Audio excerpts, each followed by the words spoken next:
Awesome. Are you All right. still waiting for others, I assume? It's only People 2 are o'clock. hopping on as they're hopping on.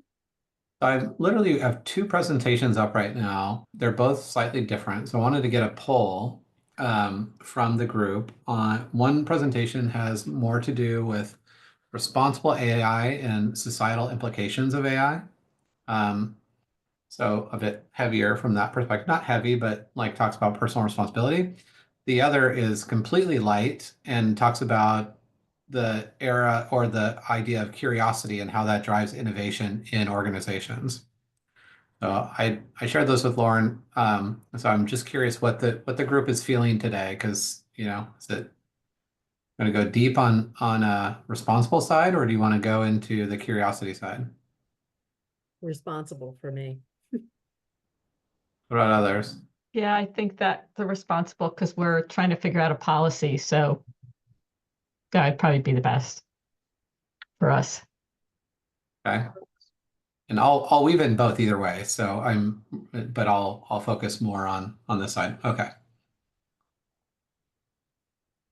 All right. Do you want to let me know when to start? Go for it. The floor is Oh, you're yours. ready to rock and roll. Okay. And just to confirm, 1 hour, correct? It's typically 45 minutes, but if you Oh, want to 40. stretch it out, that's okay with No, us. oh, totally fine. Everyone can use the gift of time or leave it open for questions and Let's do that. conversation, since AI tends to present itself with lots of unknowns and questions. So, well, great to connect with everyone. Thank you, Lauren, for reaching out. We had a great call a couple weeks ago, and this has been on my books for actually a while now. So I'm excited to finally have this time with you. Just by way of background, so my name's Nathan Chappell. I work at a company called DonorSearch, but I've got like three full-time jobs. Only one of them pays the bills. The other two probably keep me busy. So my paid job is I oversee all of the AI for a company called DonorSearch. It's been around for 17 years. They support data for about 17,000 nonprofits. The team that I brought and built specifically supports the predictive AI side, so machine learning side of like making predictions on who's likely to give for about 150 of the largest charities in America. And so my team of data scientists actually is the largest data science team dedicated to the nonprofit sector in the world. And it's been a journey that I've been on since around 2017. My two unpaid jobs, one is I'm an author. I wrote a book called The Generosity Crisis, which highlighted what happens if we keep on doing transactional fundraising, and therefore, generosity kind of vanishes in 49 years. Although the new White House administration, without making this political, has made 49 years about 4 months. So yeah, so I just republished this weekend on LinkedIn. So please follow me on LinkedIn if you're curious about this at all. I just published a compendium. It's a 36-page compendium that compares what we predicted in the book and what's happened in the last 3 months. And since I published it Saturday, it's gotten over 5,000 views as of this morning. So it's a kind of a cheat sheet for you, and it's free, and you can download it and whatever. So I do that. I have another book that is coming out May 6th called Nonprofit AI, because our publisher Wiley asked if I'd write a book on AI, and I figured that was silly because anyone who's using AI just would ask AI how to use it for their job, but apparently there's still a lot of people that need help, and things like AI governance. So that book is on pre-order right now on Amazon.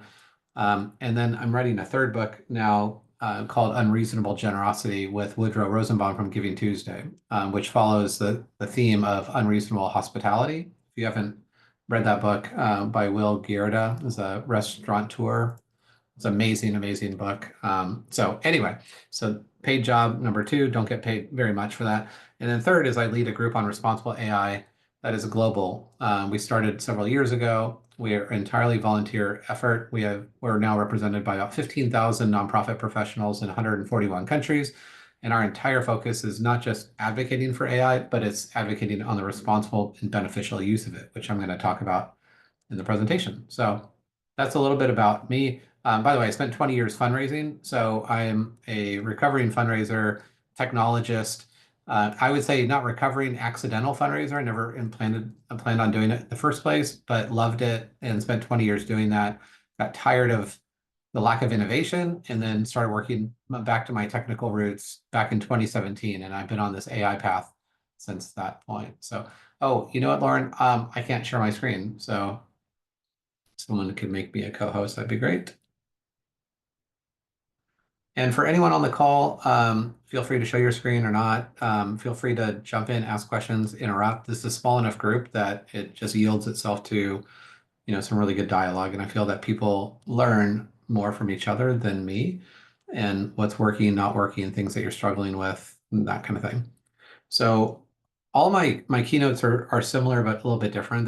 They cover a lot of the same basis. Like I never advocate for AI without advocating for responsible and beneficial. This keynote just tends to go in a little bit more.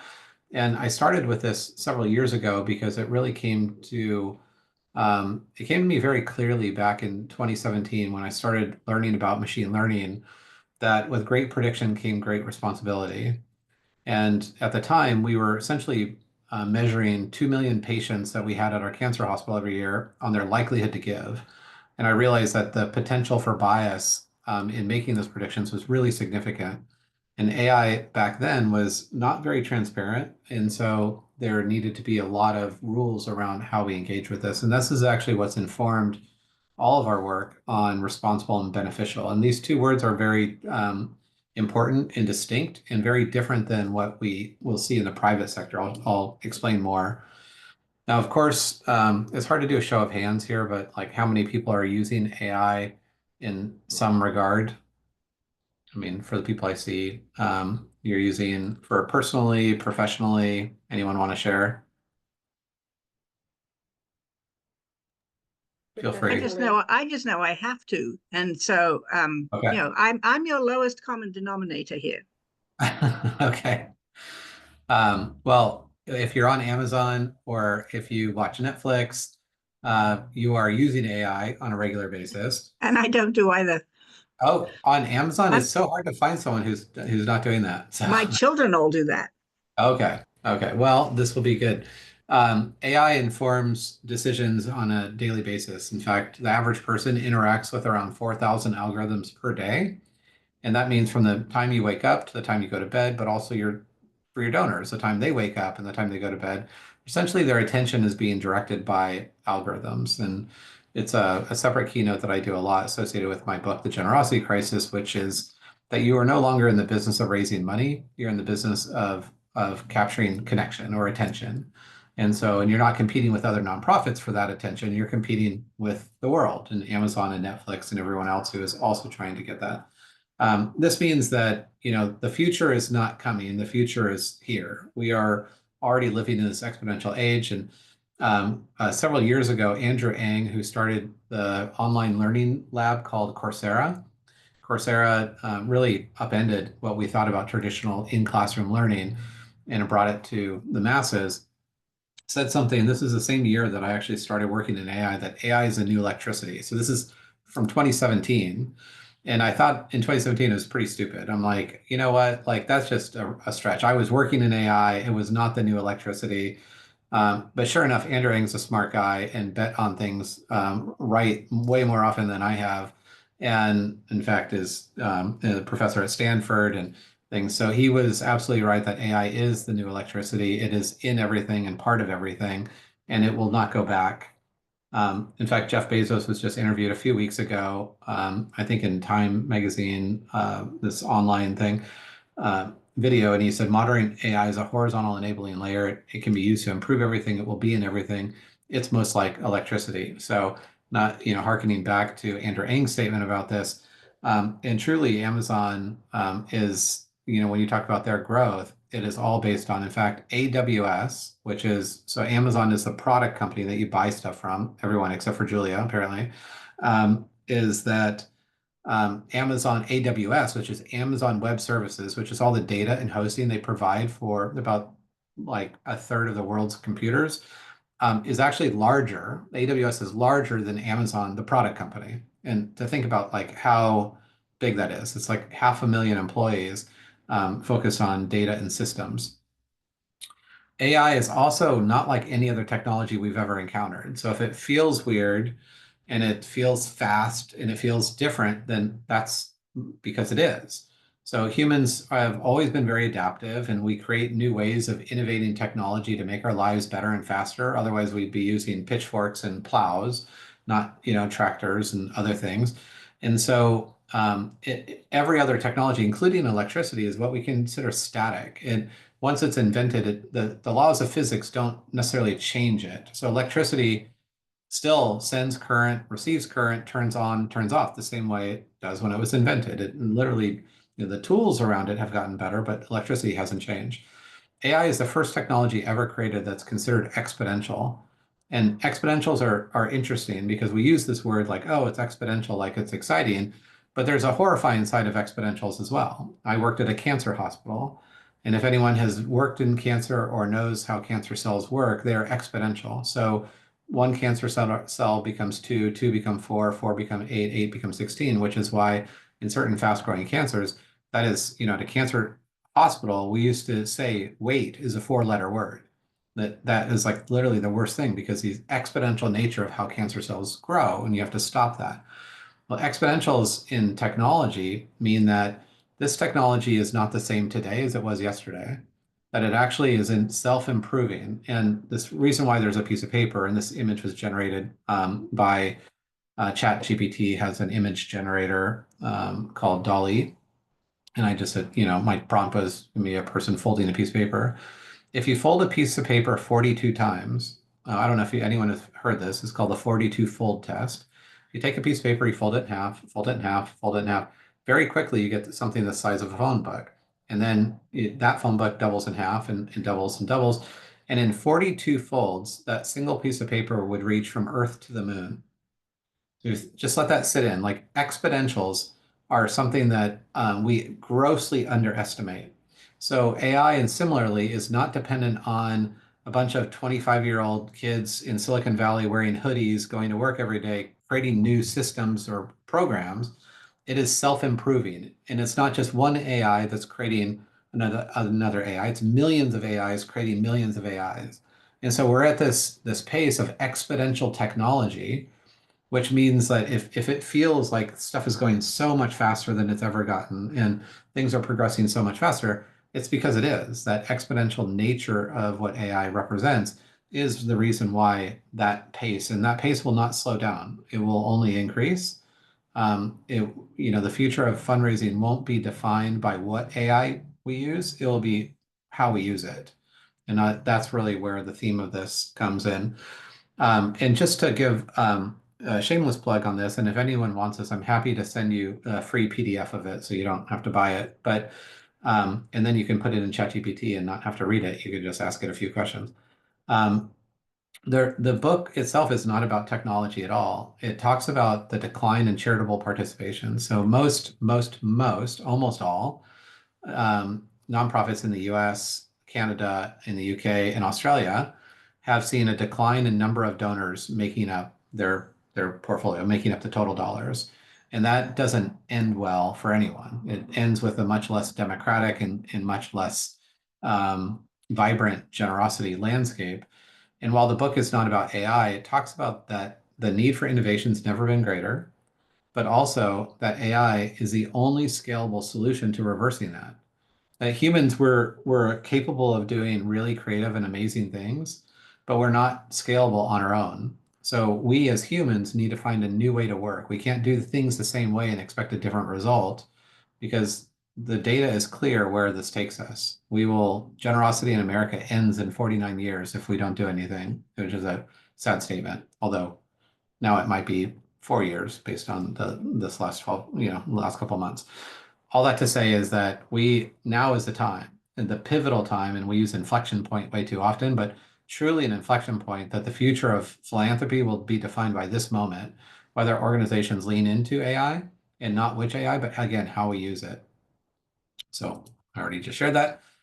And all that to conclude, what's at stake is never been greater. Like if we use this technology well to amplify mission and to use it in ways that bring people together, then we can imagine an incredibly positive future.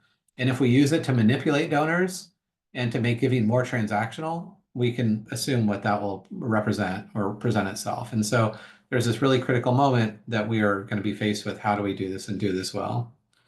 It really means that in our need to innovate in this time, that we have to do radical things. One of the things that worries me most as an author is I get to speak to audiences. I did 108 presentations last year all over the world. And I would say most nonprofit leaders are really concerned with making incremental changes. They just want to tweak around the edges and do something small, but expect a totally different result. Incremental changes will not get us there. We have to be extremely in tune with what happens if we don't make significant changes. And so this is intended to be a rally cry. It's also intended to make us feel uncomfortable. In fact, if I don't make you uncomfortable with any of this, I probably haven't done my job, because at the same time we have significant challenges. We're also presented with the most incredible opportunity we've ever had in human history. And think about this moment, and even in light of the last 3 months, how overwhelming and daunting would life be if we didn't have some sort of opportunity to say, let's imagine a different future? And so this is a time where grit and perseverance are really going to see us through. So obviously, it's not anything that I shared with you. It's not a question of how AI will change the world. It's how we are going to guide it. And this is really, we get into the societal implications and the responsible and beneficial side. And this is an excerpt from our new book, Nonprofit AI, which again comes out in a couple of weeks. I'll just read it so it's easier. AI, with all of its complexities and potential, is not just a tool, it's a mirror. It reflects our values, amplifies our intentions, and shapes the world we want to build. But with this power comes great responsibility. We stand at a crossroads where the paths we choose will determine whether AI becomes a force for connection or division, equity or inequality, compassion or indifference. I was on the phone with a large hospital this morning, and children's hospital. In fact, they had just hired a company that replaces fundraisers with a bot. So essentially a robot that is told to extract a gift. That sounds crude, but it's what it's told to receive a gift or to get a gift from a donor. And this hospital had not considered the implications of that. Well, a bot is 87% more likely to convince you to take its point of view. So think about that again. A bot that's read every book on human psychology, every book on human behavior, every book on the environment is 87% more likely to convince you to take its point of view than a human. And that is amazing if you're like tried quitting smoking and no one can help you, but the bot can be better. But really bad, if you're trying to extract a gift from someone and a bot doesn't know the difference between manipulating a donor and, say, a human would be to coming alongside a donor to invite them into partnership. It's very nuanced, but a very big difference. So the bot will be very successful in the short term at securing those gifts, but will diminish trust in the long term pretty significantly. And so this is why when someone mentioned AI governance and AI valuation, that's why this hospital had not considered at all, like, while this bot can be really good to help us drive revenue now, and that's what we need, just because we can do something with technology, it doesn't mean we should. And we're taught this as children, so it's easier said than done. We're taught like, well, I can eat Twinkies for breakfast, lunch, and dinner, but my waistline, it will not be good for me from a health perspective. And so we're taught this as humans all the time, evaluating just because we can do something, I can spend all the money and use all my credit card, but doesn't mean I should. And so we're presented with the same thing increasingly more with technology. So this is really where it's so important for the nonprofit sector, which operates in this currency of trust, to build technology that reflects the values that we want to embed in it. The future of AI is dependent on what we choose to use it for. And if we just decide to trade relationships for revenue, and we decide to, offload human fundraisers for bots because they don't get sick and they don't, need training and they don't need hand holding and they, all those things, they don't need benefits, then we will envision that future. But I firmly believe that the AI that we are building right now, using right now, will guide how we use this in the future. And to be clear, I'm not, again, while this might make you uncomfortable, this is the modern reality. It's not about optimism or pessimism. It's about a realistic preparation this transition's already underway. You might decide after this call to go like, buy a farm and, go off the grid and whatever you want. And there'd be no judgment in that at all. But again, it's not about being optimistic or pessimistic. It's like, this is the world. The genie is not going back in the bottle, and that we need to prepare for it. And even more than that, our sector deserves it. The issues that we're facing, especially in environmental, have never been greater. I mean, the time has never been more precious. In fact, I don't know if you can't see the book. It's behind me. My grandfather wrote, I told Lauren this, my grandfather was a PhD geologist who wrote a book in 1972 on apathy. It's called Crisis by Consent, and it was about the environment.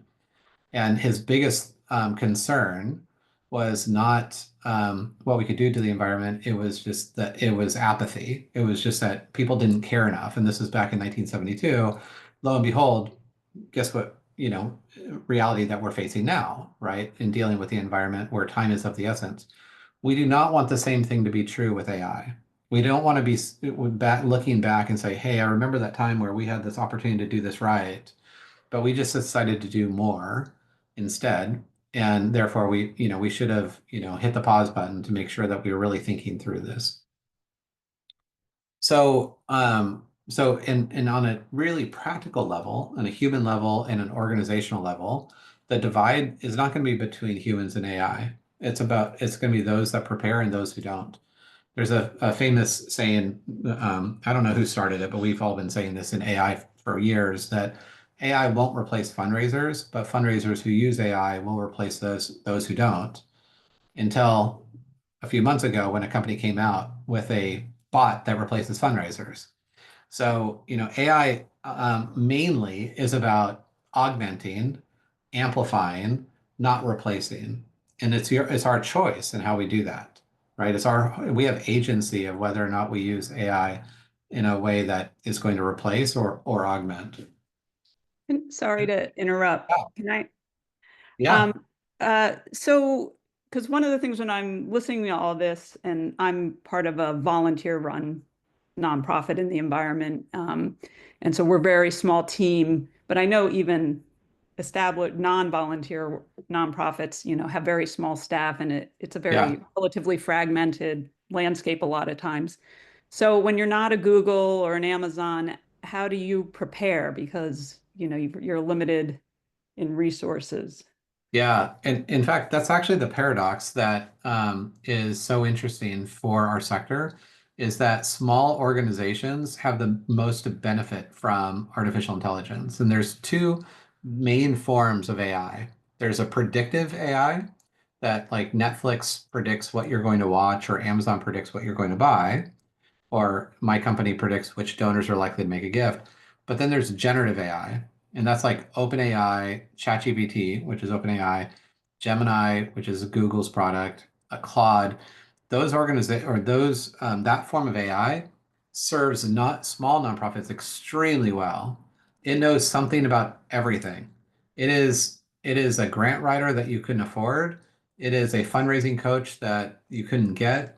It's like having, assistants at your disposal that have PhDs in human psychology. And so generative AI is the area that you really need to get deep in. And that is where it doesn't require any specific training. In fact, there's no user guide on how to use generative AI. It just takes 10 hours. It takes 10 hours of actually picking a tool like OpenAI, so ChatGPT, or Microsoft Copilot, or Google Gemini, and playing with it, and 10 hours of really testing it on what it can do. Like if you're doing a walk or you're doing some sort of event, like, how can I use you to help me do this thing? What are ways that you can support our reach in helping us amplify our mission? So you don't have to be Google or Amazon. You can use the tools that are already available. And the encouragement would be to use the tool, to pay the $20 a month for it, because when you pay for a product, it doesn't mean you are the product. If you do not pay for a product, it means you are the product. So if you're getting something for free, all of your data is basically what you're not really for free. Like you're not getting it for free. It's using your data to train itself. But if you pay the $20 a month, you can turn off those settings and actually have privacy within your tools. So that it's a great question. Does that help you a little bit? Think through that? Yeah, absolutely. I'm setting And aside 10 hours. 10 hours, but it's 10 hours to do your job, smarter, not harder. It's 10 hours that are going to be super enjoyable, and they don't have to be 10 hours altogether.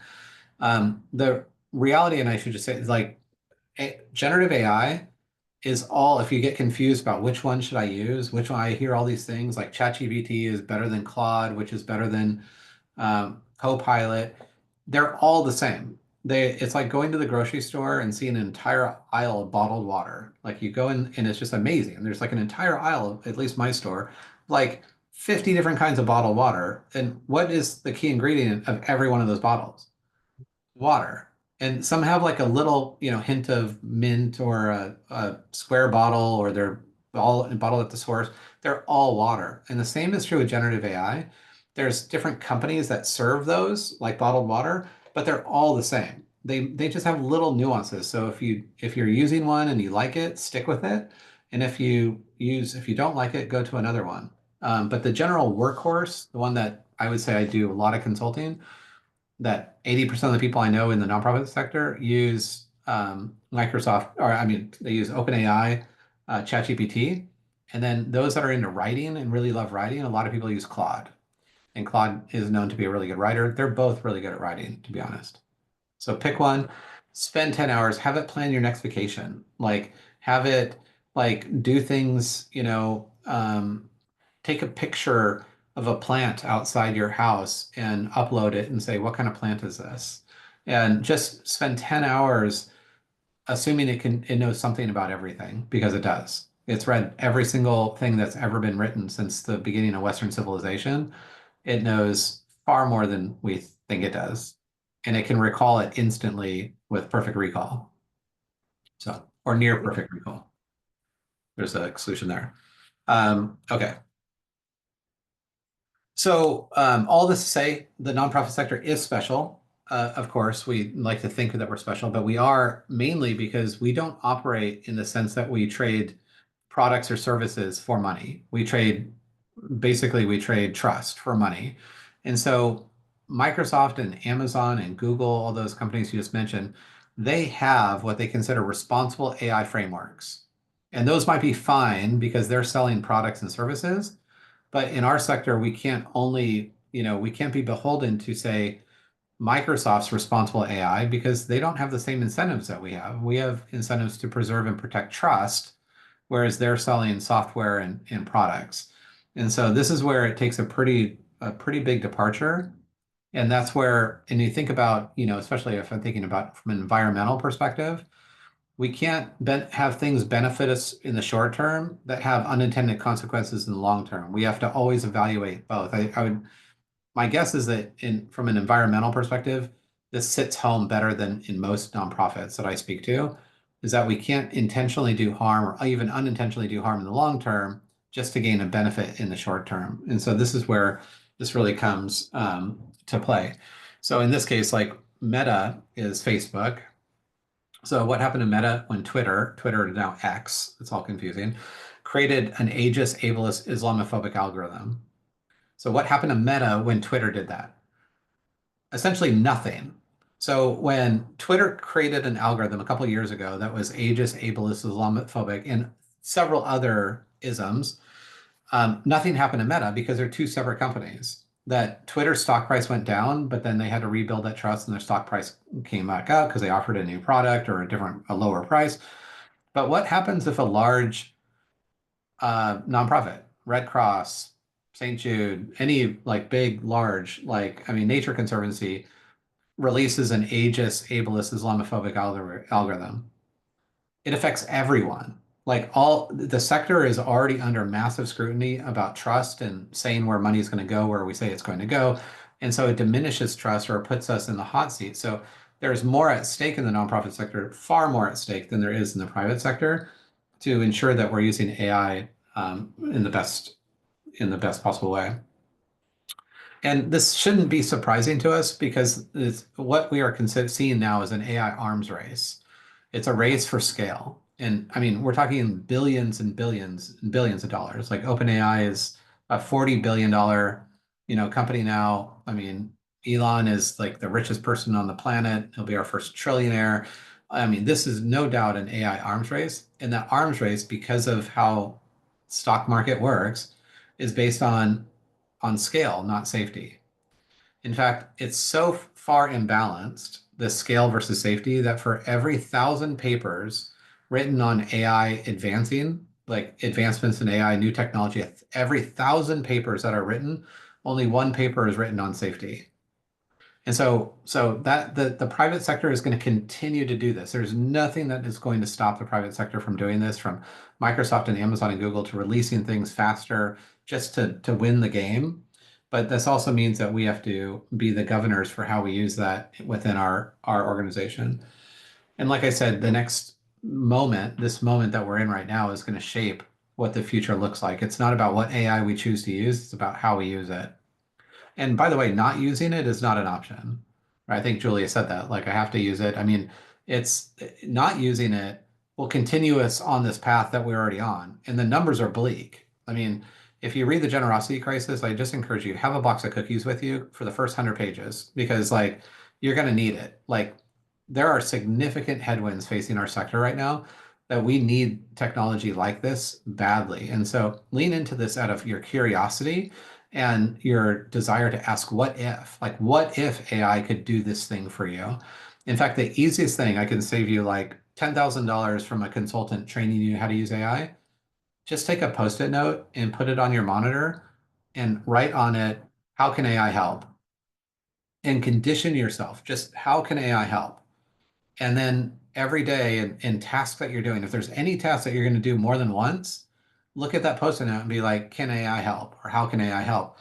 And then go into ChatGPT or Claude or whichever one you pick, and then ask it. Like, I'm a fundraiser and I'm doing this thing and I'm stuck. Can you give me an idea on how to do this differently and get yourself unstuck? And so that is really where there's so much opportunity. When we talk about ethics and we talk about privacy and we talk about security, all the things that our sector needs to uphold to protect trust, it really comes down to how much faith do we have in the human race. And a lot of us probably, I mean, I don't know, glass half empty, glass half full. At the end of the day, it's about how we're going to use the technology, not whether the technology will continue to grow. And so we need to be the ones in our sector. Our sector needs to be the light in the world that says just because we can doesn't mean we will. And so let's use this in a way, maybe that seems counterintuitive to an Amazon or Microsoft or AT&T or Nike, but use in a way that brings people together.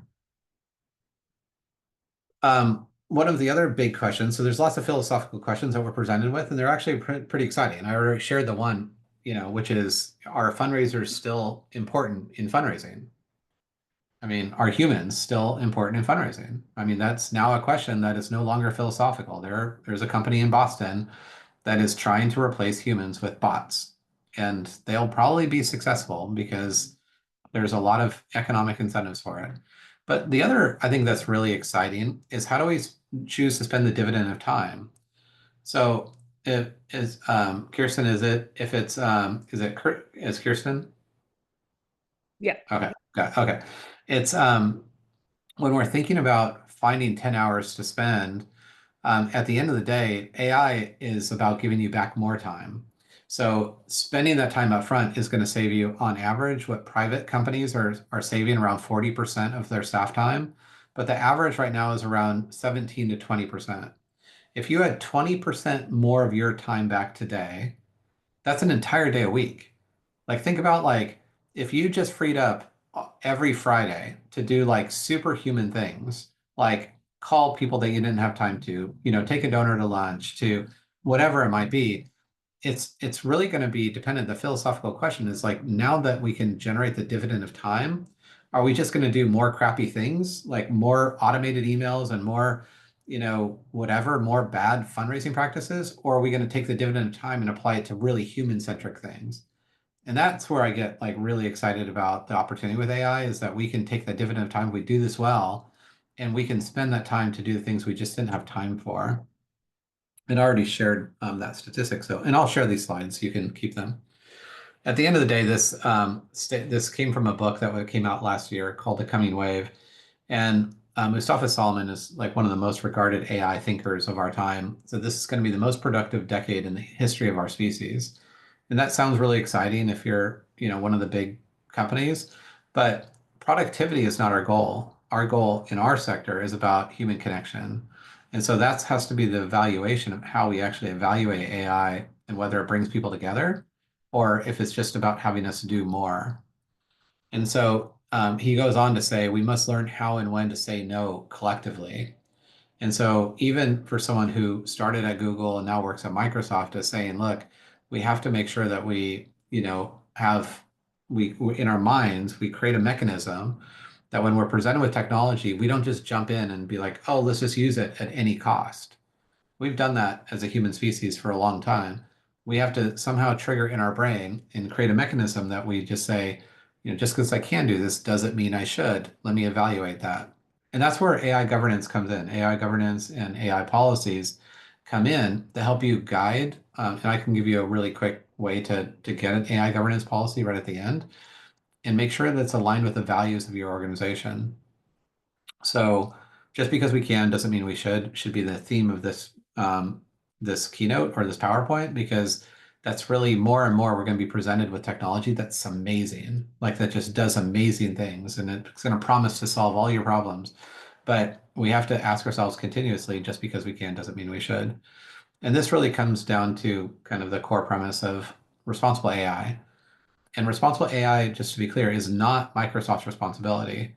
Like car safety is not it's not the responsibility of Volvo or Honda or Toyota. In part, yeah, they don't make cars that have a 1 in 10 chance that the wheels are going to fall off or they explode at a stoplight. But in large part, no matter how safe your car is, if you drive it irresponsibly, you will not be safe. And so safety, just like in driving a car, is your responsibility. AI safety is your responsibility, every single person's. You cannot rely on Microsoft and Amazon and Google that have different incentives to provide that safety for you. You have to know. And so we have to really concern ourselves with those unintended consequences and long-term implications. It also, there's a lot of focus on ethics and AI ethics, and I'll try to wrap up here really quick and get you to the AI governance policy. Ethics is not the end all. Ethics is subjective. It is a minimum expectation. We have to focus on things that are both helpful in the short term and also beneficial in the long term as well. Very similar to how we have to evaluate things that we do when it comes to the environment. So here's just a couple key tips, and I'll send this to Lauren, and Lauren can send this out to the group. Start small. Start small. Don't boil the ocean. Don't get too overwhelmed. Don't let perfection get in your way. Generative AI is generative. It's essentially trained to not do things the same way twice.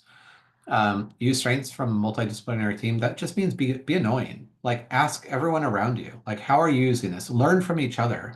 We have lunch and learns at our company, and we're an AI company. We have lunch and learns, and we just buy DoorDash gift cards for people to share what they're doing. And we find that more learning comes from people that are just trying things, and things worked and things didn't.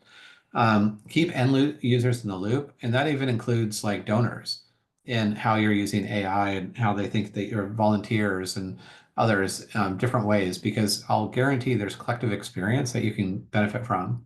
Make sure that it aligns with your values, and then make sure that it's iterative. And so this is essentially like the framework for a governance strategy. We have a free framework for AI governance on Fundraising.AI on the website. Just go to Fundraising.AI, look at framework. You can endorse the framework. You can also copy and paste it. And if you copy it, you can put it into ChatGPT or Claude or whatever. And you can say, hey, we're an environmental organization. We do these things. Can you review this framework against our values and come up with an AI governance policy for our organization to adopt? This is done in literally 20 minutes. This is not a hard thing for you to have, so it shouldn't be a big challenge. So build AI governance and use policies that prioritize humanity over utility. So make sure it's always human first. Create goals and make sure that when we're evaluating AI, it's not just based on short-term gains, but also on long-term implications. Can't speak for some reason. Also move from shadow AI. Shadow AI is AI that's not approved by your organization or AI that you're not paying for, to an active AI strategy. So invest the time, spend the $20 a month. If you hate it, you can always, stop it. It's a subscription, so there's no like lifetime membership or anything. But really go deep in that, and then disclose AI to your stakeholders as appropriate. And we published a whole study on this. We asked 1,006 donors what they thought about nonprofits using AI. And the number 1 and 2 ways that donors said that AI should be used by nonprofits is about privacy and security, about enhancing trust, essentially. So those are ways to use it.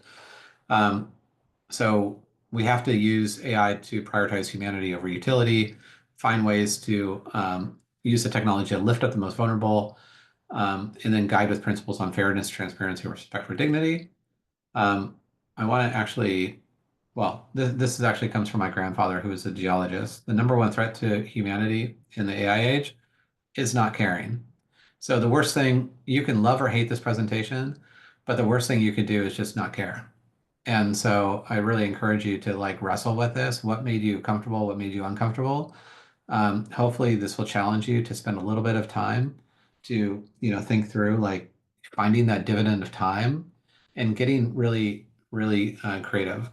This book's on pre-order on Amazon, Barnes & Noble, wherever. It comes out May 6th, but it's literally a guide on how to use AI from front to back, from HR to program evaluation to leveraging volunteers to donor experience and everything kind of in between, with case studies and a very exhaustive glossary of terms, so you can like impress all your friends and neighbors.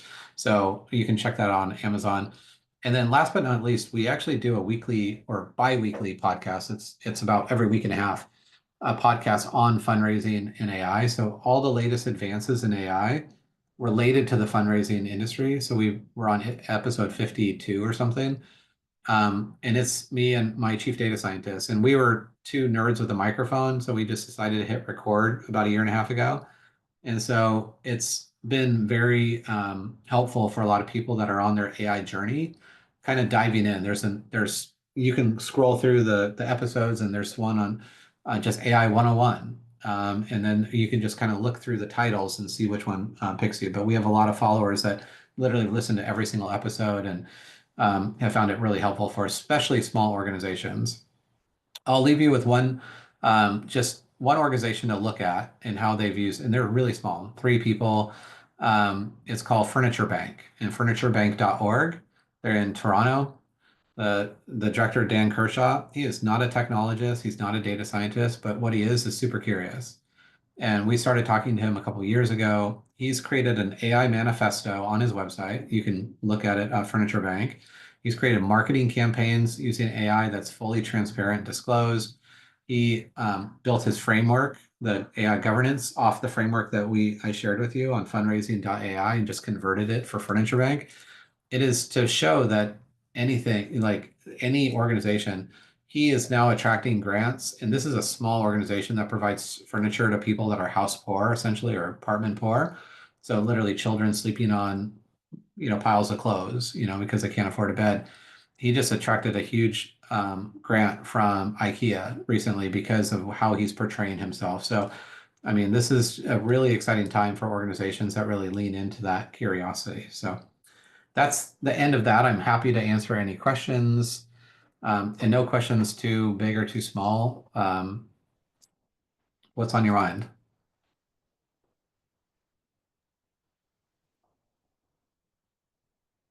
Do you have any examples of using AI? You talked about the human connection, and coupling it with like in-person events or something out in Yeah. the field.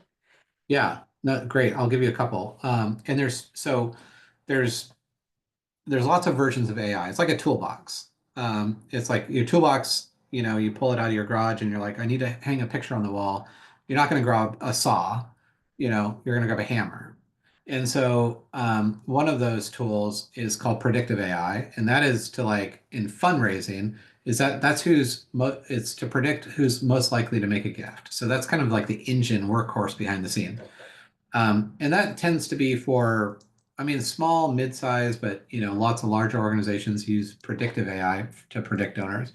But on the very practical, like boots on the ground, donor experience kind of side of things, there's tools like, um, well, there's an app on your phone, just came out a couple weeks ago. It's called Typo, Typpo. And it's free unless you're Android. I don't know if it's available for Android because I don't have one and I've never checked. But Typo takes a voice memo and it turns it into a video. And so it's free. So don't put in any confidential information. But if I had a donor right now that, say a donor just had a grandchild, and I would normally like, call them or I text them or something. It just seems a little impersonal. I would leave them this voice memo with Typo and be like, hi Jenny, I just wanted to say, over here we're just so excited about your new grandchild. It's so great. We can't wait to see pictures and whatever. And that moment, that like little super free but like innocuous thing would power boost that engagement of like, oh, how thoughtful. So there's that times like 1,000 opportunities to actually engage, people with AI in like it truly the biggest challenge with AI is our imagination. And one thing that you can do, in fact, I do this with my book and promoting my book, is just go in there and be like, here's a little bit about the book and here's about me. What are some ways I can promote this? And it will generate like all these ways. Like, how can I improve the donor experience at this event? Now with AI, this is a separate talk that I do. It's important. I'll just give you the tips. It's important to give it a persona. And that persona is like, I want you to take the role of a fundraising advisor or an event coordinator or whatever. And it's small, but what it does is it gives the AI kind of like a cheat code. It's like a hack to understand what you're aiming for. You're like, in my mind, this is kind of the answer I want. I just haven't articulated it. So like take the role of an event planner and then you give it some specifics and give it goals. So the specifics are, we have an event coming up and that event is going to be people from our community or people that are super engaged with this topic or whatever, or advocacy, and then give it goals. I'd like you to come up with 3 to 5, because if you don't, it's just going to be generic or it's going to give you 200. So I'd like you to give me 3 or 5 or 30 ideas on what we can do. And then if you have any examples, the last part of it is like, here's some examples of what we've done in the past. And that just also helps it create a frame of reference to be like, okay, so I gave it an identity, I gave it some context, I gave it some goals, and now I'm giving it examples. And that's the entire, like, there is no, like, ChatGPT doesn't have a user guide. Like, that is like how you get the most out of generative AI. And then the last part is just to be iterative, iterative, iterative. Because if you hate it, tell it that you hate it. You're like, these stink. Like I don't know what you were thinking. You're on another planet. These ideas suck. Or if you're like, you know what? I like number 1 and 2 and 3, but number 4 is the worst. Like, can you give me some new ideas for number 4? And allow it to be iterative. And if it helps you, put that note on your screen that says, how can I help? But in your mind, if it helps, think of a person behind your screen that has a PhD and speaks, 114 languages, like envision that, because this is like having a conversation with a really, really, really, really smart intern, but like 100 interns that can take on any persona and speak any language. So again, don't let your imagination be the limitation. So I give it some information and then ask it to come up with ideas and then iterate on those ideas. Okay. And is it important to like say, look at our website, let's say for your organization, or is that more limiting because it's something you've built by hand? And so When you're providing an example, so it depends on the case, but when you're providing examples, you'd be like, here's how we represent ourselves. And your website has your values. So yeah, it will give it context. It won't limit it only to that. And you, in fact, can tell it, look at other similar organizations as well and compare these. If I was building an AI governance policy, I would say I'd upload our value, your organization values, either a Word document or look at our website if they're on there and say, build our AI governance policy, but make sure they incorporate our corporate values or organizational values and do it. So use that whenever it's appropriate. And again, if in the iterative part, if you feel like it's like, oh, you just got dumb because you were looking at our website, you're like, disregard that. Literally talk to it. I'm asked a lot, do I say please and thank you to my AI? And I do. And well, one, if the robots ever take over, I want to be on that side. But two, it's never harmful to say please or thank you to, I say, I talk to my dog like it's a human. Like, why not talk to the bot? But what it does for me in the AI mindset, it helps me unlock that portion of my brain that thinks of it like a screen in a binary thing. Because we've been, since the invention of computers, we've operated like if Microsoft Word does something erratic, it's like it's broken. It's a bug, and like, oh, I got to restart my computer. But generative AI is generative. It's intended to never give the same answer twice. So whatever you need to do to envision, like this is an ongoing conversation, you can be like, I'm exasperated. I'm stopping right now. I'm going to come back to you in the future. And that's okay. Like it will say, okay, I'm so sorry. Like, let me know when you're ready. It'll always be reaffirming too, just so you know, and that's by design. So, Good to have someone supportive. I mean, honestly, one of the things, and this is super helpful. A friend of mine does a lot of training in Australia on AI, and I asked her, what is the moments where you see people like their brain just like explode, like in like a good way, in like in the way of like, how did this work? And it's almost always with voice. And typing is like, I got to translate this to the keyboard. I got to articulate what I'm doing. But most generative tools like ChatGPT and Copilot and Gemini have voice mode. So that is like, if you can say, hey, and just talk to it. Like I was in an Uber, and the Uber turns out he didn't speak any English, and his whole system went black. And we were on a freeway in Miami. He pulled over in the middle of the freeway where it divided into two. He didn't know where to go. And I find out at the moment he didn't speak English and I don't speak Spanish. So I quickly grabbed my phone and I said to my phone, I went ChatGPT, hit advanced voice mode or just a voice mode. You got the $20, pay the $20. It's so worth it. I said, I'm in an Uber with a driver who only speaks Spanish, translate everything from Spanish to English and English to Spanish. And so it does this flawlessly. And he says, my system just went down. Is there any way you can put in your navigation and tell me which way I'm supposed to go?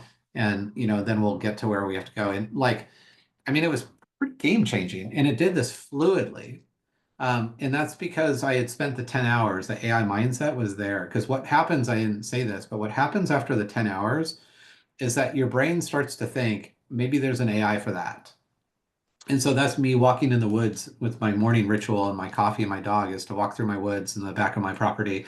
And I take pictures of like mushrooms or trees. There's always something new. Like we had ice flowers, and I had never seen an ice flower before moving to Tennessee. I don't know if you've all seen ice flowers. It's like amazing. If the ground, this is a science project, if the ground is not frozen, but it's below a freezing temperature, certain plants that have a thin bark the water will expand through the bark and it will create a flower around the bark. They're magical and they only last like an hour and they only happen infrequently. So I'm like, what is this crazy thing? And, ChatGPT is like, this is like, one of nature's miracles. Like how lucky you are to see this. And so it becomes your first instinct to be like, maybe there's an AI for that. Like, how can it do it? And so again, there's no magic with any of this. I say use this a lot. And honestly, get that dividend of time. And here's one just something that I think, a friend of mine is a really good writer. And he's like, well, ChatGPT is also a really good writer, and Claude's a really good writer. And he's like, I love writing. Like writing is my therapy. And I'm like, well, then don't use it for writing. Use it for, do you love math? And he's like, I hate math. I'm like, well, then use it for math, but give yourself that 20% more time to do more writing. So look for ways to use AI to offload the things you don't like to do so that you have more time to do the things you like to do. And so it's not to, don't let it replace critical thinking. Don't let it replace your joy in life. Look for things where it can augment things that you don't like to do, or you could level up. Or you need just a creative boost, a partner just to like get you unstuck on something. Any other thoughts, questions? There's Well, clearly yeah, I have to go play because that's exactly it. I've got to learn more about how this works. I have 4 adult children, and they're all married, and all 3 of my son works for a company that makes AI. He's not an engineer though. He manages all their big accounts, so he obviously has to understand what he's talking about. Yeah. One of them does artificial intelligence for a huge bank, and then leads that stuff, and the other one's a level 6 engineer for Google. I have no clue what any of them do. So, Well, the operative word you just said is play. And it's actually not learn. Like just go play. Like just play. There again, don't worry about I've got to do a training, I've got to go read a book. I mean, our book is fine, but to be honest, like, and that's to like take you to another level, but just go play and have fun. I mean, if you're using most of the accounts, ChatGPT and Gemini will create images. Like create a an image of my dog having a picnic on the moon and be like, oh, that's silly. Or, come up with a rap song about my son's birthday or something and just play and then really get to that point where you're unlocking that AI mindset because what you do on the personal level will translate over to the professional level. So well, I don't believe in perfection. I don't think that, and we can always improve. So I want to do what I do, but do it better. yeah, exactly. And have fun while you're doing it. It really is like this is a great moment to be curious. And that's why I do, I do a lot of conversations about being curious. I mean, it really, and there's no secret about being curious. Like we're all born inherently curious. Like we experience the world as children by touching and sight and sound and experimenting with what boundaries are. And some families foster curiosity and some don't. And some jobs foster curiosity and some don't. I think the number one human asset that we have in this world where we have technology that knows something about everything is just to ask what if. And if you can just constantly be in a mind state of what if, like anything is possible because you're armed with the technology again that has like superpowers. And so when I find people that are um, so resistant, I'm like, oh my gosh, it's like just try it. And then all of a sudden, like these light bulbs go on and sparks go on. It's like, oh, I can do this thing I've always wanted to do. I never had a chance. And or you will not never go to do a Google search ever again. If you start using generative AI like ChatGPT, Google will seem archaic to you because it'll be like, well, why do I have to do all the work? Like, I don't want to have to read through all these things that are clickbait and like all that. I want to have an engaging conversation about what an ice flower is. I don't want to have to go and click on like 12 different things with, advertisements from booking.com, just to know that. So you'll really enjoy it if you just experiment. Nathan, as we wrap up, thoughts on how this is going to affect the environment and where to Yes. store all this stuff, like all that Yeah. fun. Yeah, thanks for bringing that up. I was hoping you would, because I get this question a lot, because like all technology has an impact on the environment. Um, the internet was very similar in early days. The internet was just huge power consumer, because it needed to like power all these websites and do all this e-commerce. And now, Bitcoin and crypto is like, major negative impacts to the environment. Right now, there are no choices to harvest AI electricity from natural sources. That's where consumers have to really speak up. So to give you a sense on the internet, I own I think about 80 URLs, so like domain names. I just collect them like business cards or like baseball cards. It's just my thing. So I have like a lot of funny URLs. All of my URLs are powered by a company. I was able to choose a company that all of their servers are powered by wind. And so as a consumer, I have that choice.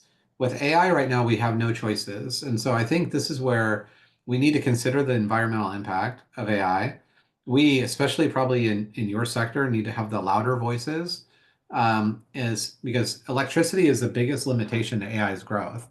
So there's massive, massive efforts, like billion-dollar efforts, like 3 Mile Island is being reopened to just literally provide Microsoft energy for AI. Like that's how dire this is. Fusion energy through a company called Helion is actually the first fusion energy plant. Well, Microsoft's already purchased the energy from. So there's just lots of experimentation with it. But I think we need to, as consumers, demand that we have cleaner choices of energy so that we're not doing harm to the environment while we're, harnessing this technology. So not a lot of answers there, but a lot of hopeful important prompts on things that we need to consider. Thank you, Nathan. I'd love to have you come back, say, a year from now and keep us updated because Right. it's ever changing all the time. And I what want to the hear what Julia's doing a year from now. So let's do that. Well, we're going to hear amazing things. Harassing my grandchildren who will all be much smarter than me. I don't know. It'd be exciting. Well, thank you, Definitely keep me everybody. posted. Thank you very much. Awesome. Take care. Thanks, everyone. Bye.